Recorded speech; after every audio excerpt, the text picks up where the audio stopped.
Traffic signal অমান্য করা। Report করছেন শেখর দীপু।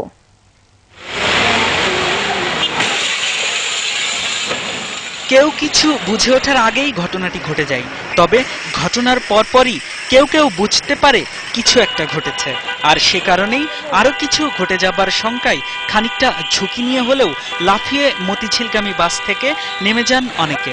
ফাঁকা পায়া ড্রাইভার এইটা চলতেছিল, একটাই গাড়ি ছিল, আর ব্রেক করে না, ডাইরেক্ট আসতেছিল, আর এই গাড়ি ওই গাড়ির লগে লাইগা উল্টে কাটতে পড়ে গেছে। আমি আবার ওইখান থেকে দৌড়েছিলাম, দৌড়ে এসে পরে লোকজন বাইর করলাম গাড়ি থেকে। আহতদের বেশিরভাগই উল্টে যাওয়া বাসটিরই চালক, হেলপার ও যাত্রী। প্রত্যক্ষদর্শীরা জানান, মিরপুরগামী মিনিবাসটি ফার্মগেট থেকে যাবার পথে দুর্ঘটনাটি ঘটে। সে সময় মানিক মিয়া অ্যাভিনিউর দিক থেকে খামারবাড়ির সামনে দিয়ে ফার্মগেট যাওয়ার জন্য সিগন্যাল চালু হয়েছে মাত্র, তাই বিপরীত দিকের সেই সিগন্যাল পুরোদমে চালুর আগ মুহূর্তে পার হতে যাবার অসাধ্য চেষ্টা করতে গিয়েই ধাক্কা খায় মিনিবাসটি।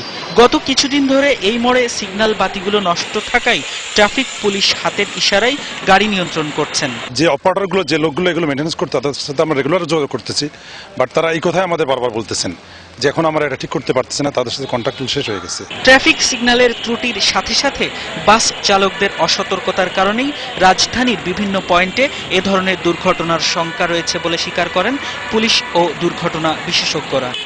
মাস তিনেক আগে একই জায়গাতে ঠিক একই রকমের ঘটা দুর্ঘটনায় মারা গিয়েছিল দুজন। সিগন্যাল বন্ধ হয়ে যাবার পরও ড্রাইভারদের তড়িঘড়ি করে গাড়ি নিয়ে পার হয়ে যাবার প্রবণতার জন্যই এমন সব ভয়াবহ দুর্ঘটনাগুলো সিগন্যালে ঘটছে। শেখর দীপু, এটিএন বাংলা, ঢাকা।